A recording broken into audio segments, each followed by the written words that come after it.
The following program may contain language of an adult nature. Listener discretion is advised.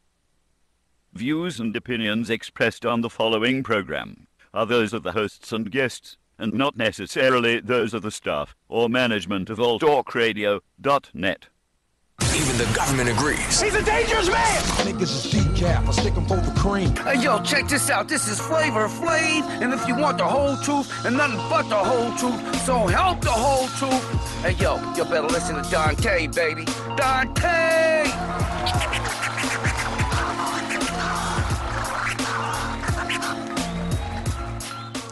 What's going on, guys, and welcome to another edition of the Dante's Boxing Nation Show. I am your host, Dante, and joining me today, let me first go ahead and introduce my guest on the phone. My man, Marquis, is in the building. What's going on, Marquis? Nothing much, man. Just chilling, ready to talk boxing. A whole lot of boxing, man. And let me go ahead and introduce my man in the studio with me. This man right here is a correspondent for the Boxing Voice. My man Sean is in the building with me. What's going on, Sean? What's up, Dante? All right. The show just keeps getting bigger and bigger. Thanks for having me. Hey, Thank man. Thanks for being a participant, man. Yep. Correspondent and everything. We got a whole lot to talk about, Sean. Oh, yeah. We was there. We covered the whole, all the fights this weekend. Thurman versus Guerrero, Molina versus Broner, or maybe I should say Broner versus Molina. But, I want to start off. Let's start off with Broner versus Molina. Sean, what did you think about Broner's performance, or what did you think about Molina's performance? It wasn't the fight that we expected it to be. What would you attribute that to? Well, first of all, the fact that it was a bad fight was John Molina's fault. John Molina is a good fighter, has been in the past, shocked Mickey Bay in the last round of their fight. Also almost shocked Lucas Matisse last year. So he's always been a guy that does well in that position as the underdog, but he did the opposite last Saturday night. He looked really bad against Adrian Broner. It wasn't just the fact that he was losing every round. It was the effort being put forth. After the fight, in the media room, me and Dante were there, and he's saying things like, if I would have thrown more punches, it wouldn't have been for any reason. I would have just been shadow boxing in there. But, I mean, how do you know that until you put forth the effort? I mean, is he trying to tell us that throwing a whole bunch of punches around would have done nothing but hurt? It's the opposite. It probably could have done nothing but help.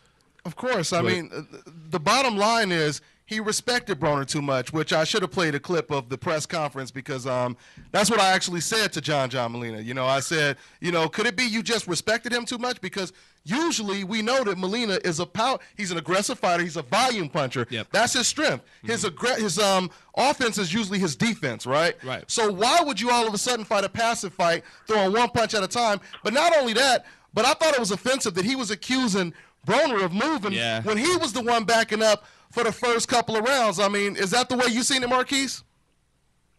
Yeah, man, pretty much. In this fight, like, I knew Broner was gonna box instead of just, just trying to slug it out with Molina, because Molina is a power puncher, and he basically, to me, is a one-handed fighter, Mm-hmm. So, what I think out of this fight was that the speed difference, and I think that discouraged Molina to want to just come in and engage like that. Yeah. But overall, he was outclassed, and at the end of the fight, he pretty much had excuses. And really, once the 11th or the 12th round came, that's when Broner moved around the ring a lot. Mm-hmm. But throughout the fight, he basically picked his shots well and hit him with right hands, uppercuts, body shots, and that's what sealed the deal. And you talked about him being a one-handed fighter. He was just kept trying to load up on one big right hand over and over again, and Broner saw it coming. And, yeah, it was Broner that was going forward the whole time. And you can tell from the opening rounds that Molina was intimidated. And like you said, it's by the speed. People were asking, how come he just went all out for it against Lucas Matisse, such a big puncher? Mm-hmm. And it's because speed kills. Speed will intimidate you in that ring 9 times out of 10 more than the power, I think.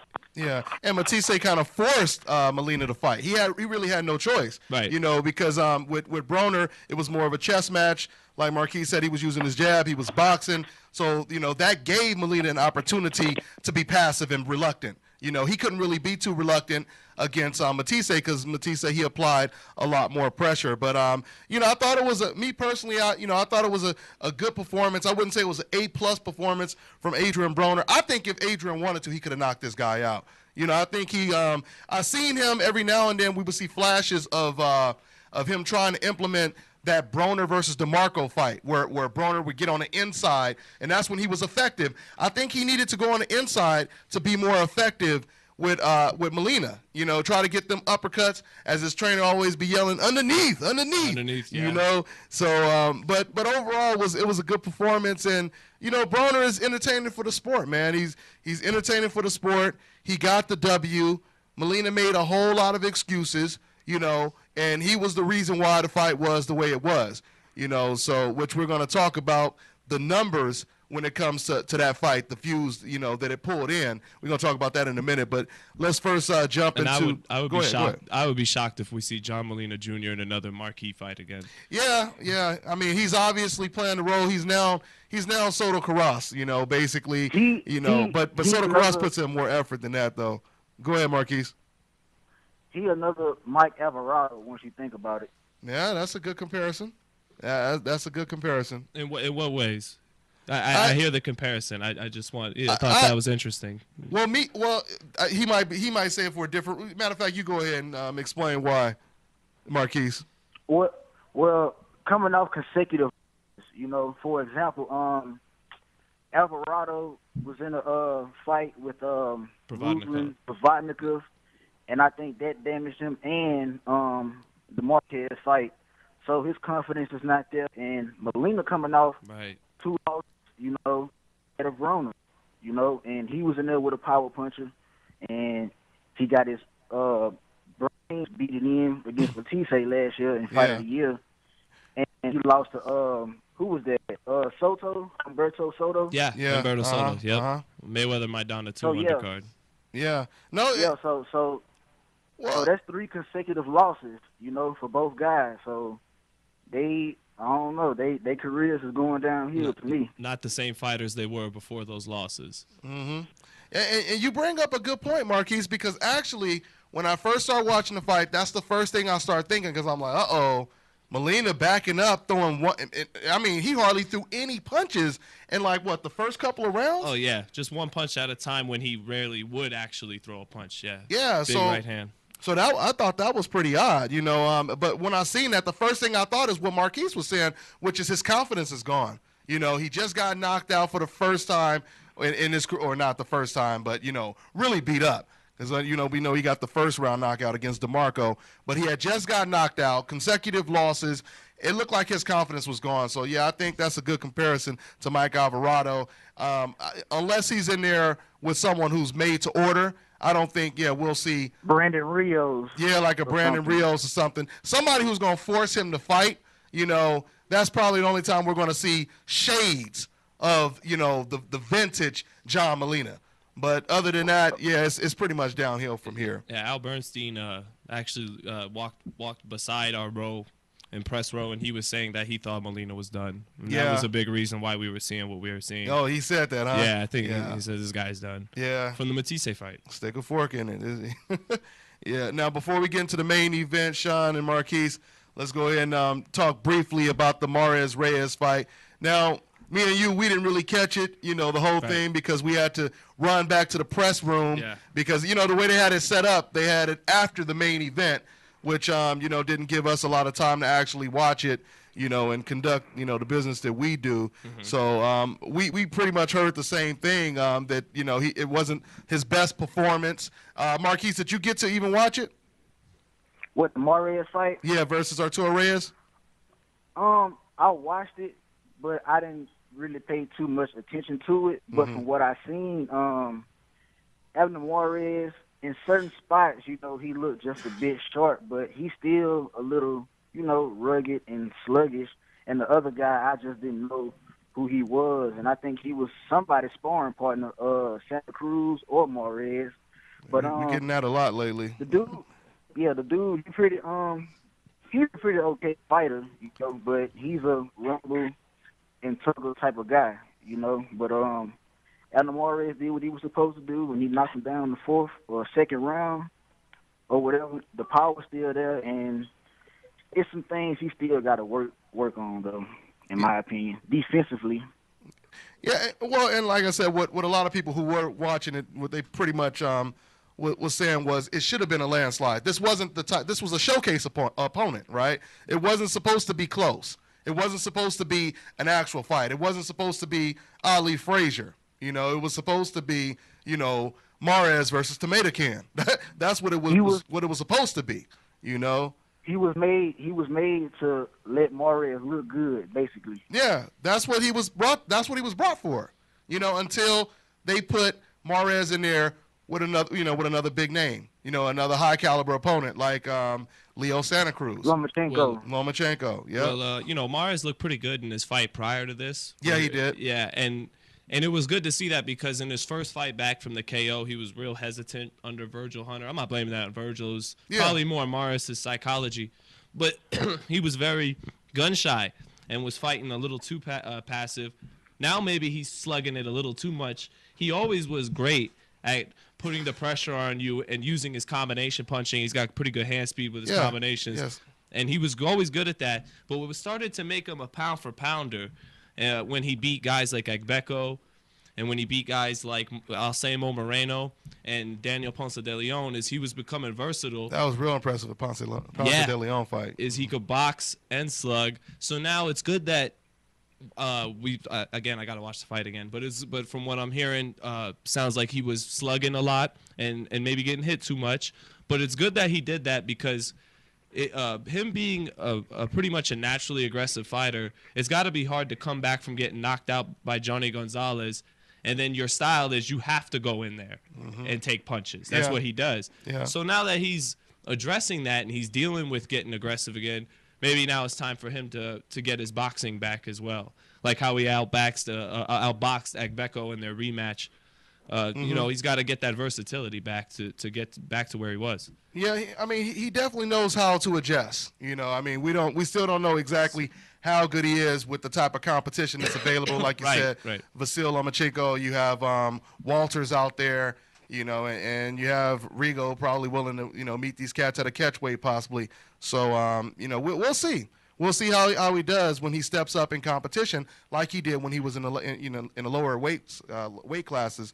So let's go ahead and move. But a little disappointing that he couldn't get a stoppage against a guy with 4 losses and only 4 stoppages. And that's what I was talking about when I said, you know, it wasn't his best performance, you know, because this was, I hate to say it, it's someone we don't know, we've never heard of, right? No, not at all. And like Marquis was saying, probably someone's sparring partner, like Leo Santa Cruz's last opponent, you know. Last couple of opponents. Yeah. And that's no diss to Leo, it's just it is what it is. It is what it is. We're not clowning the dude, it is what it is, the truth, right? Yeah, Leo's a hell of a fighter. Both of them are. But it's time to fight each other. Yeah. I would love to see that fight, man. I hope that's the next fight. Who is Morris? Morris is with Golden Boy. He's not with Al. No. He's with Al. Oh, he is. Which is funny because Oscar Morris was the first prospect Oscar ever signed.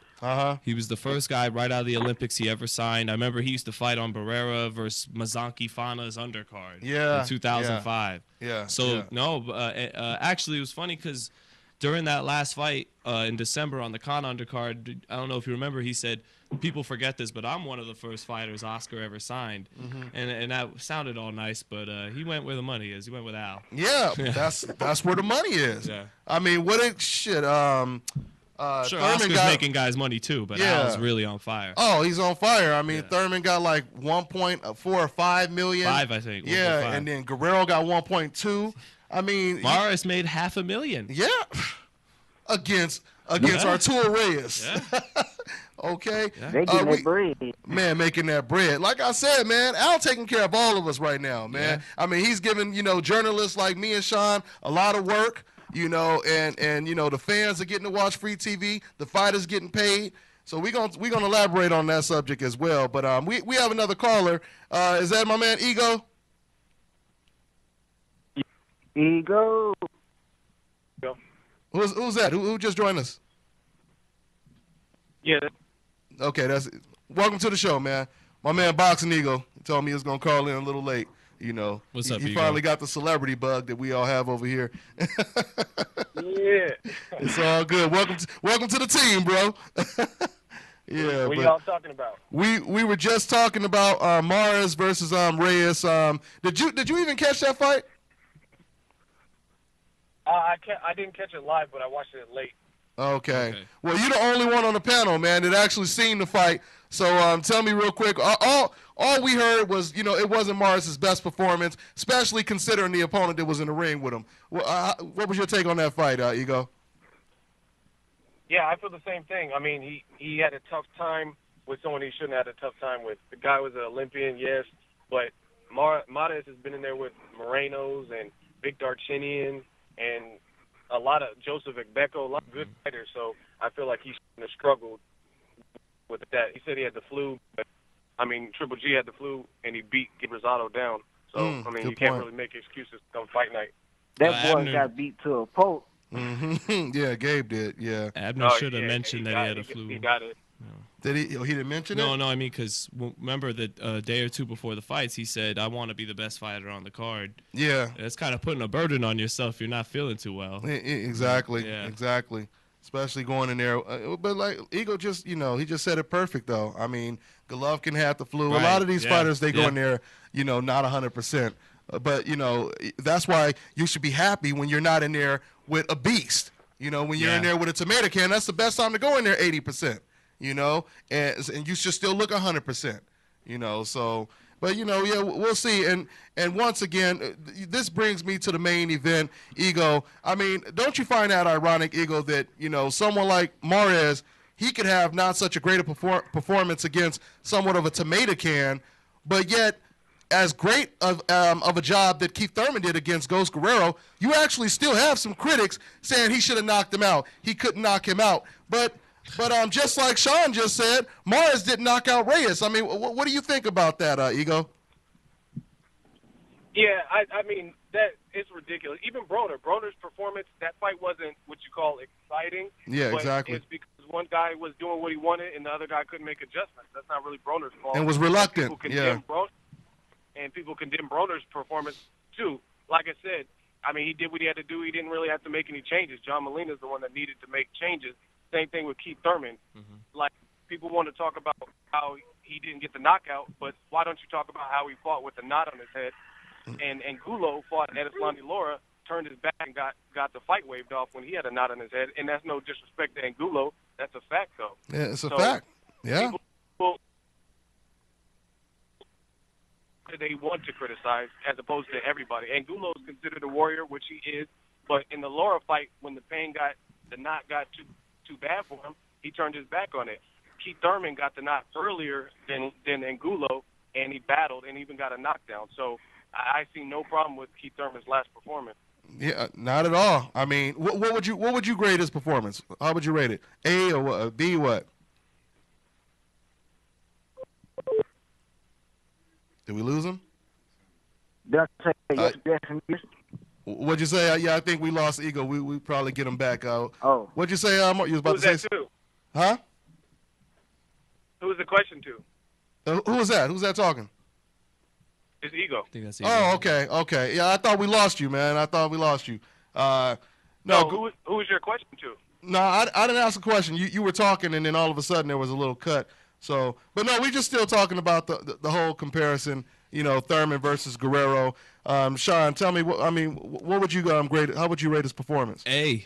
It was A, if not A minus. Mm-hmm. But I mean, I don't know. We'll be here all day. I got a lot of good things to say about Keith Thurman. No, I mean, because let's kill the hour. All the tools, man. Mm-hmm. All the tools. Punching power, check.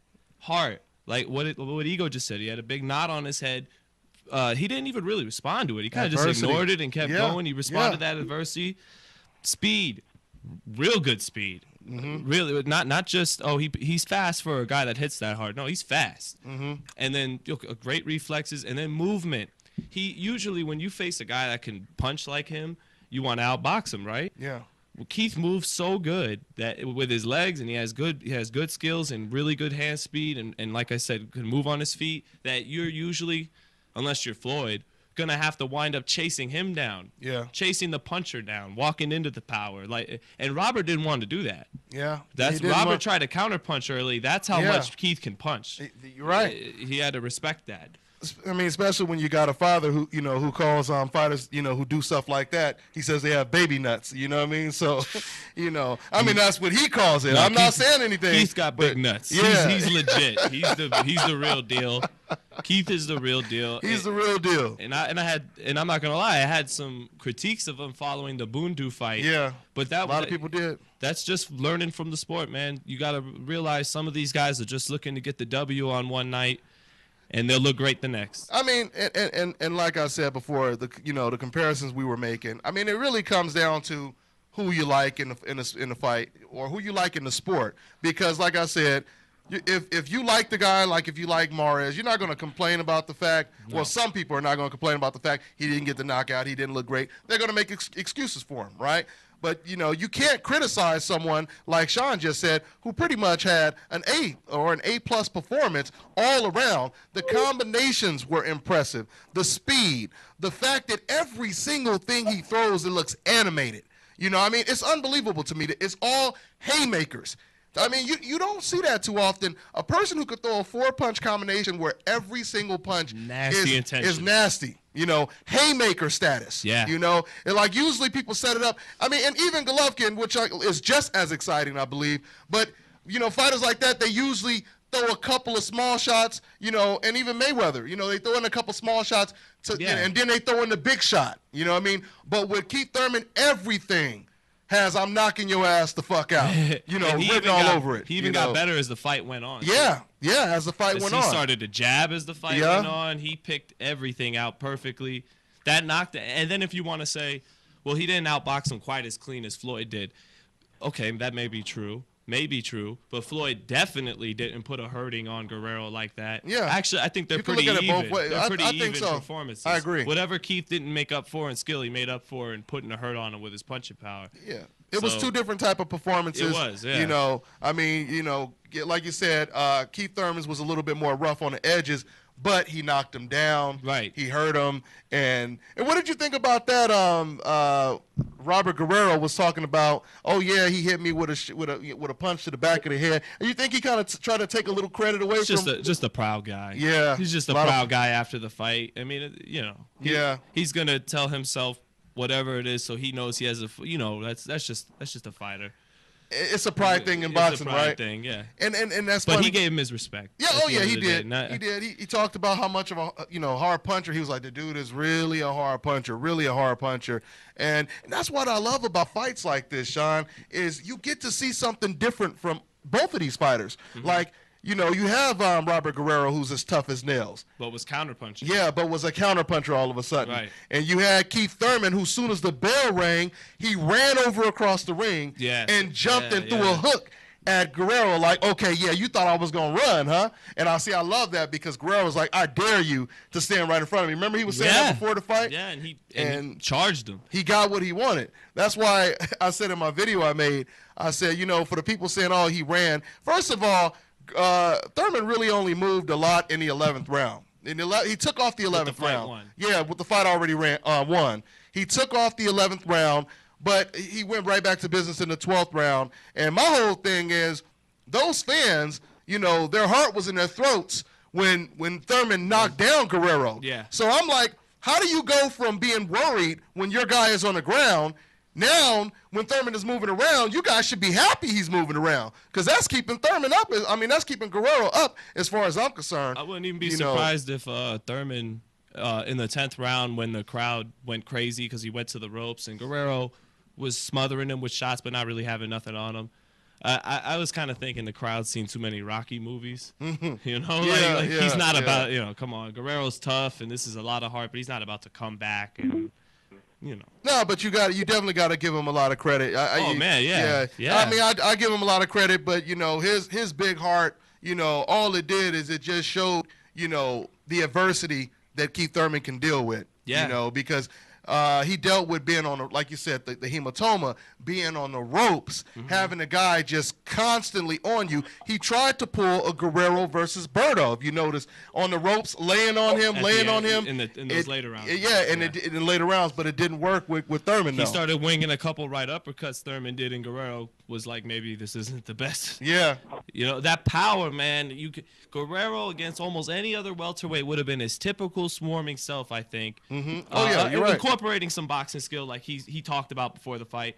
But, man, I'm telling you, he was wary of the power of Thurman. He was not about to swarm him like he did Berto. No. And I just want to close about Thurman. Not close, but I just want to – the main thing about Keith Thurman is how many guys have the – if not the versatility, the potential for the versatility to outbox you and knock you out. Yeah. To be the quicker guy and the stronger guy. Absolutely. Not a lot of guys could do both. We might be looking at a guy that can in Keith Thurman. Excellent point. Excellent point. Marquis, how did you rate Thurman's performance, man? I'll give Thurman about a 90. So that's like what? Yeah, I give about an A-. Considering the fact, I still see a bit of holes in his game. Sometimes he leave his guard down and he have his right hand cocked to throw. And that can get countered by somebody like a Marquis, a Mayweather, anybody who's a good counterpuncher. He got caught with a couple of check hooks in the early rounds. The check hook, the right hook, and and considering the fact that he still have a problem with fighting off the ropes, that's not really his stilo. Yeah. But I feel that I would love to ask him too. I would love to ask him, why did he stay on the rope so long? Was he comfortable there? But we'll find out. Almost felt like he was playing to the crowd for that one. Yeah. Took a rest on the ropes, so I think that's what happened. Yeah, no doubt. Taking a rest, you said? You think? Yes. You think he was taking a break? Do I think what? You think he was taking a break, taking a rest on when he was laying on the ropes? Yeah, I think he was probably taking a break or something, because I think Thurman got pretty good stamina, because he can move around the ring for, maybe all rounds, to me. Well, yeah, I mean, probably like the championship rounds is probably when he gets tired, but they're still pretty good, knowing the fact that he's stepping to the level of competition, right? But throwing bombs Guerrero, like that. Guerrero literally got outclassed. I didn't think he was gonna wipe him out like that. Yep. But geez, he was taking some shots. Yeah, he took. Oh man, Guerrero's chin is unbelievable. Yeah. Even though he got knocked down, still his chin is unbelievable. Ego, you still there? Yeah. Okay. We heard a couple. Look, heard some sounds in the back. Didn't know if you got disconnected, but yeah. So like I said, I was asking you earlier, or trying to ask you. So yeah, how did you rate his performance? Thurman versus Guerrero. I thought he did good. I mean, he answered the critics. I would probably give it like a B+. It was a good performance. He battled adversity. I like to see that in a fighter. Pacquiao getting cut in the Morales fight. Mayweather getting cut in the Maidana first fight. He had a huge knot on his head. He showed us that. He also showed you his power. It's like I could tell who want to play the favorite game in terms of the defense by the stuff they say. They complain when he fought more of a pure boxer mover in his last fight with Leonard Bundu. Then he comes out in the first round and runs at Guerrero. Yeah. And he puts a hurting on him early, and people still complain and want to nitpick. And I feel like people forget, and they're overcritical of certain fighters, but they're not critical enough of the other fighters. And the fact of the matter is he defended and fought like a champion, as did Robert Guerrero. They both showed tremendous heart. And as far as Thurman, people forget, this was his step-up challenge. This was the guy that was supposed to test and prove if he's a legit welterweight. And he does that, and he passed it with flying colors in my book, and people are still overly critical. Yeah. And like they were saying earlier, he shows you different tools in his tool shed, and that's what I'd like to see in a young fighter. Yeah. When we talked to him, remember when we did the interview, he said he's an educated puncher, and that's what he showed me. That's exactly what he showed. He places those bombs. Yeah, he's not just throwing them. Yeah, absolutely. And like I said, go ahead, Marquis. Guerrero respected his power too. Like as I was watching the fight, like I can look in his eyes, like damn, this dude hit hard. Why not take this fight on Premier Boxing Champions? Yeah, I mean, it was the I couldn't stress that enough. Yeah, it was the perfect main event for the debut, for the PBC series debut. It was the perfect main event. You know, and it shined. Matter of fact, speaking of that, that was going to, you know, be what I was going to go into next. So the numbers that have been reported, Ego, the numbers that have been reported is they said it reached 3.1 million views, but then there was a new article that had just came in that said the Thurman-Guerrero fight actually peaked at 4.1 million views, doing better than the UFC, doing better than the show that preceded that show before PBC. It was I believe it was a caught on camera, a Nick Cannon show or something like that. Well, this show did better than that show.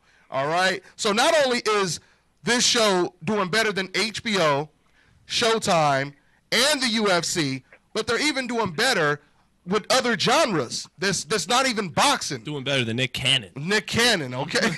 You know what I'm saying? Caught on camera and all that kind of stuff. I mean, but like Marquis was saying, Marquis was saying some people still trying to criticize Al Haymon. I mean, can you say that this wasn't a success, Ego, this whole situation? Absolutely not, because I mean, I think it was a success.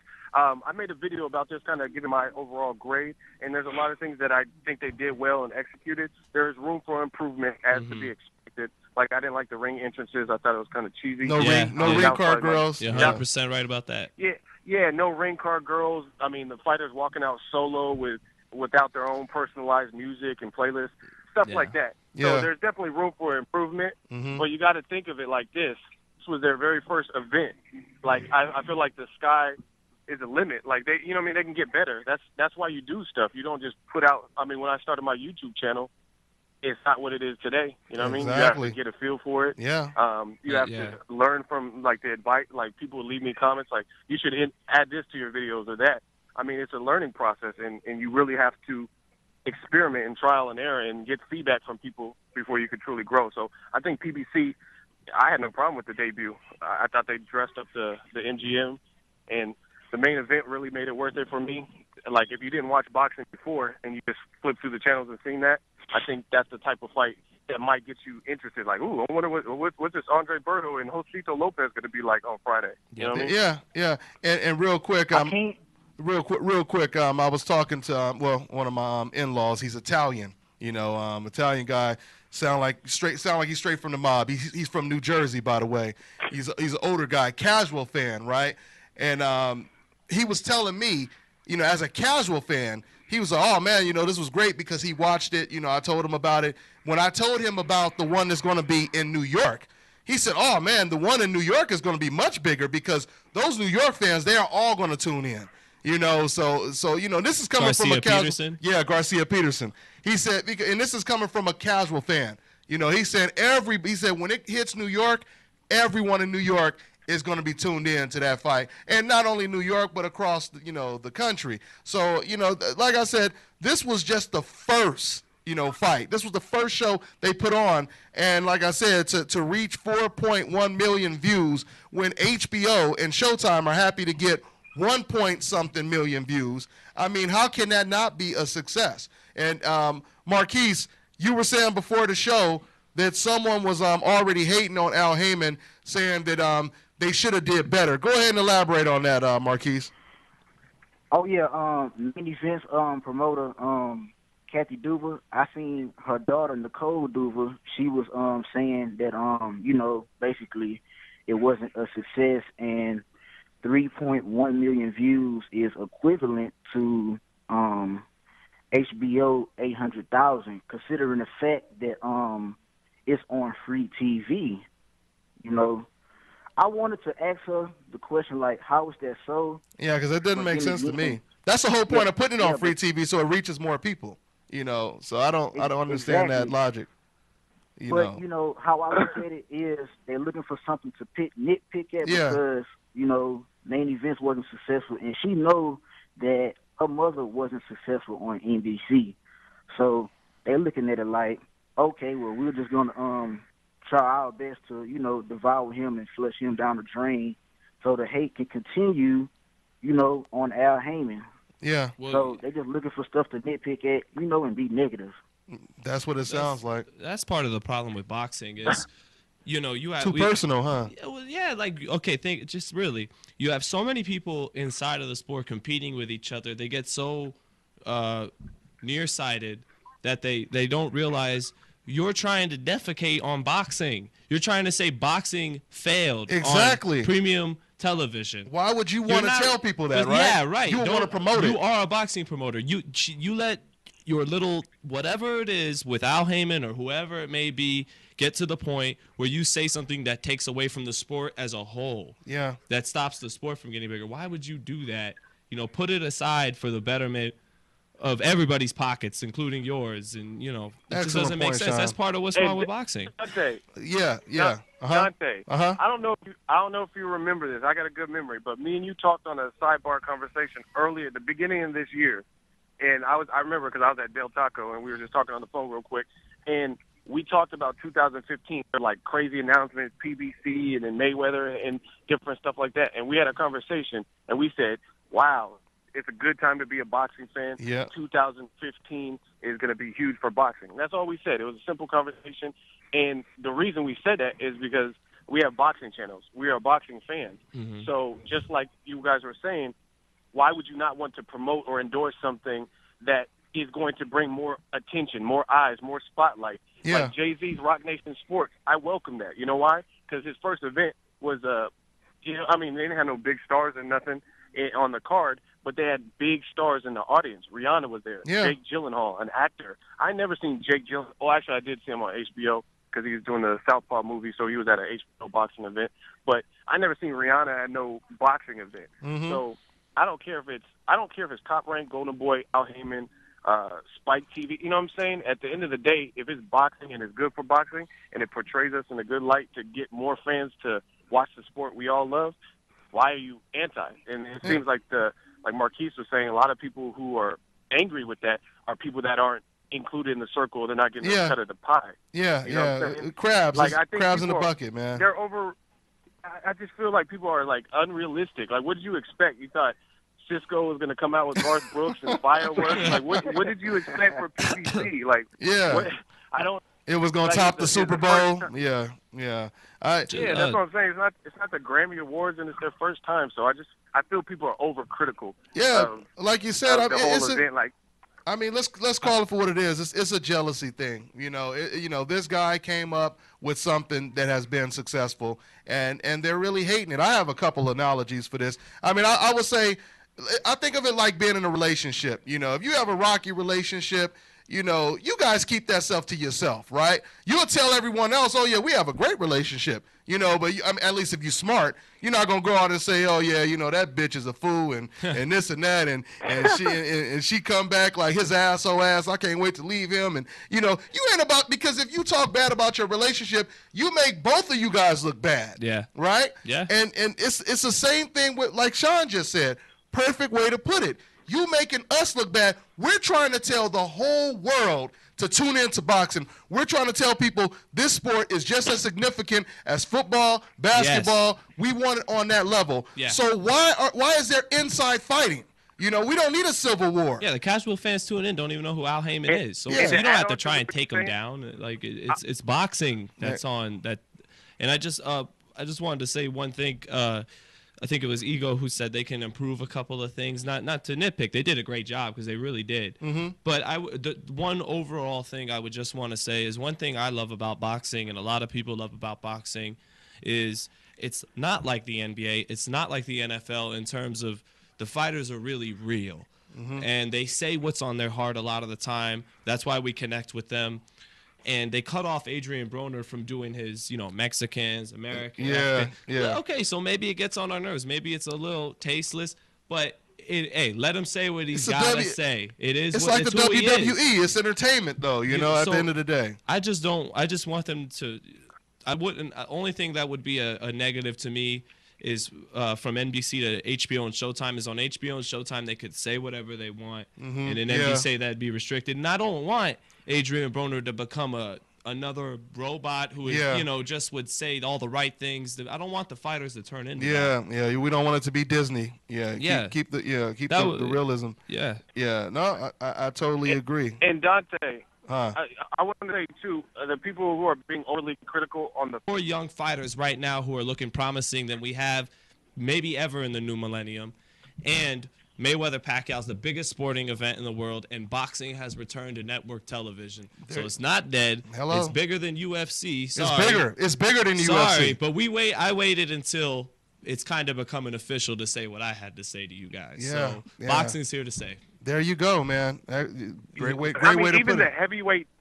We don't even got a heavyweight, right? division Yeah, looks we even like have a it's heavyweight making a comeback. champion. Yeah, we have an American heavyweight champion who looks promising. It ain't just no Shannon Briggs who's just babysitting the belt. You know, Right. This is a real champion, a young real champion Who could challenge You know, Klitschko? Who could challenge Klitschko? So, yeah, man. Deontay Wilder. Yeah, Deontay Wilder. Give him a shout out. The bronze bomber, you know, which is still mad at me because I picked Bermain, but he gonna get Take over it it. easy on He gonna Dante, get over man. it. You know, it's all good, man. That's what we do. We do predictions, but you know, I probably got you on the next one.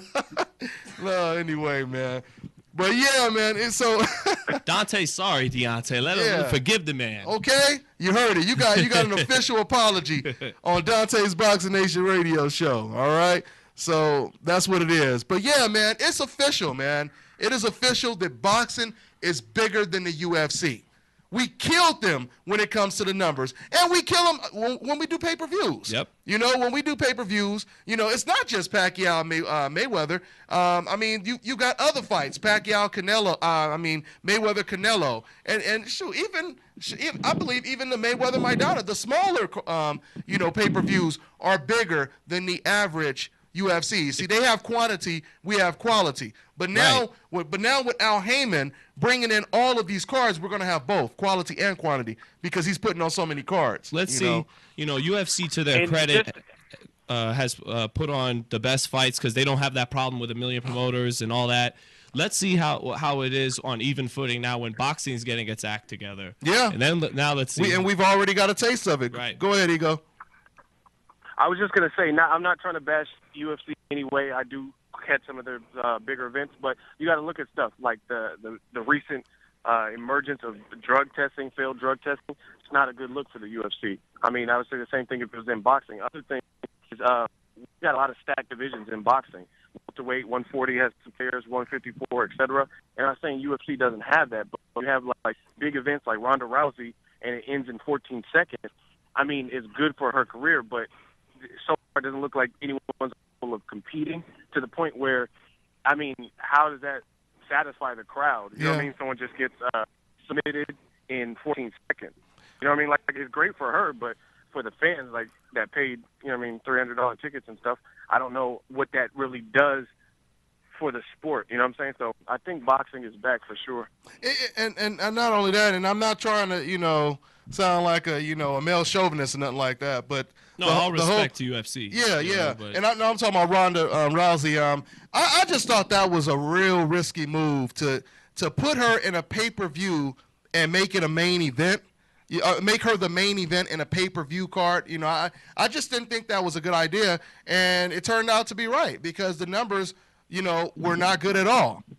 So yeah, man. I mean, it never really made sense. It was always a lie when they were saying that boxing was dead. Even before this great year that we're having right now, we have always killed them when we compared our pay-per-views to their pay-per-views. But this just, puts the stamp of approval on everything right now, what's going on right now. So anyway, we got like 3 minutes left. Let's try to break down quick predictions of Pascal Kovalev, Porter-Garcia, Berto-Lopez. Let's start, Marquis, you talked in a minute. Go ahead and give us your prediction on Kovalev-Pascal, Marquis. Just like months ago, when I was on the show, I was saying that Pascal was going to have to be in shape, have the stamina right for this fight, because I think if he was to get tired in the mid rounds like he usually do, or later rounds, I think it's just going to be worse for him. I'm just, being real. I see Kovalev maybe late stoppage, but I'm picking Pascal to win because I like Pascal, but from a realistic standpoint, I think he, might take an L, if he's not, in shape or in the best condition. Yeah. No, I fair assessment. I think it's a 50-50 fight. Me personally, I don't mind being wrong on predictions. If I believe someone's going to win, I don't care if I'm right or wrong. I'll tell you, I think this guy's going to win. But this is a fight right here where I got to be honest, man. I can't even really side with anyone. This one is so close to me. I mean, I can see Pascal exposing Kovalev, but at the same time, I can see Kovalev, applying the pressure and catching, Kovalev with his hands down while he's throwing a wide punch. It's just so many different things that can happen. So I don't know about this one, man. What about you, Sean? Pascal has always had a lot of talent, a lot of explosiveness and speed. So he has the talent, the tools to put it together and beat Kovalev probably. But has he ever put them all together? No. Has his stamina usually been poor in the second half of the fight? Yes. So can Pascal pull off the upset? Yes. But judging from what they've typically done in their careers, Kovalev should beat him, and I pick Kovalev to beat him. There you go. Bold prediction. BoxingEgo.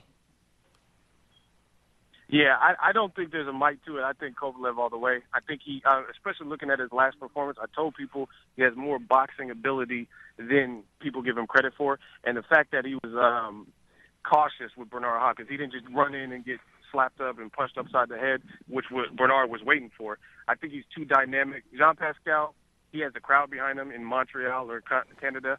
I think he can cause fits, but I think it's going to be similar to like a Keith Thurman versus Robert Guerrero, where you got a guy who's game.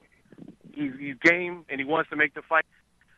Like what he was doing, he's with Roy Jones, and I respect Roy. That's one of my favorite fighters. He was doing things with Lucian Bute, but like Bute, I don't think looked like the same Lucian Bute. So he was kind of emulating Roy Jones. I don't think that type of stuff will fly. So he doesn't like apply that, like the mimicking Roy Jones stuff. And Lucian Bute, he's not as educated of a puncher as Kovalev. So I'm picking Kovalev, probably decision. I wouldn't be surprised if it was a late stoppage. There you go. You heard it from my man BoxingEgo, who's been on a prediction streak. He's been getting all his predictions right. So if y'all want to listen to somebody, listen to Ego on that one. He done had some good luck, man. But my man Sean, you picking Kovalev as well. So that's what it is. 2 minutes left. Real quick. Of course, Broner-Lopez. Yeah, of course. That's another tough one. I just say real quick, I'm picking Porter to beat Garcia. That's for sure. Berto, goddamn, boy, you never know what side of the road he waking up on, man. Yep. Good Lord, with Berto. Oh my goodness, he's supposed to win, man. He's supposed to win this fight. But goddamn, I don't know about Berto no more, man. That's a tough fight to pick, man. Yeah. Josecito didn't. I got a chance to look at him on a fight at the Hard Rock here in Vegas a couple months back. Night before Mayweather Maidana 2. Didn't look like himself, but we know Berto's not himself so much these days either. So this is a crossroads fight. Whoever's got more left in the tank of what they used to be will win the fight. There you go. And I say vintage Andre Berto beats the shit out of Josecito Lopez. Berto at his best beats Lopez at his best. Yeah, easy. Beats him easy. Okay, go ahead, Ego and Marquis. One of you guys, real quick. A minute left. We out. Okay, we got 30 seconds, guys. 30 seconds. Okay, I'm gonna go ahead and pick Josecito Lopez due to the fact that Berto was not active enough in throwing combinations, and that's it. Ego. I don't even know. It's like Sean said, this is a crossroads fight. Whoever imposes their will first and lands something big. They both seem like they have taken a step back from some of their greater fights. So I'm still on the fence on this one. I got to think it over. Okay. All right, guys. Well, we are out of time. I want to say thanks again to my guest, BoxingEgo, my man Marquis in the studio with me, the boxing voice, Sean, right here. We will see you guys next week, Tuesday, 4:05 Pacific Standard Time. On to the next one, baby.